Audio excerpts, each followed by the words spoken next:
ಕಷ್ಟದೊಳು ಉಪಕರಿಸುವೆವು ಕಷ್ಟದೋಳು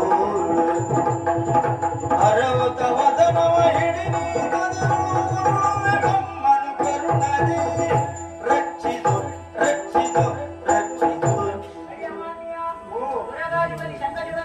ಮಕ್ಕಳು ವ್ಯಾಘ್ರಪಾದ ಮುನಿಯಿಂದ ಶಾಪವನ್ನು ಒದಗಿದೆ, ವಿಮೋಚನೆ ಮಾರ್ಗವನ್ನು ಸೂಚಿಸಿದ್ದಾರೆ. ಏನೆಂದು? ರಾಜ್ಯವನ್ನು ಕಳೆದುಕೊಂಡಾಗ ಮಹಾರಾಜ ಇದೇ ಮಾರ್ಗವಾಗಿ ಬರುತ್ತಾನೆ ಎಂಬುದಾಗಿ ಆತನಿಂದ ಶಾಪ ವಿಮೋಚನೆಯಲ್ಲಿ ಹೇಳಿದ್ದಾರೆ. ಆತ ನೀವೆಂದು ಭಾವಿಸಿದ್ದೇವೆ, ನಮಗೆ ಉಪಕಾರವನ್ನು ಮಾಡಿ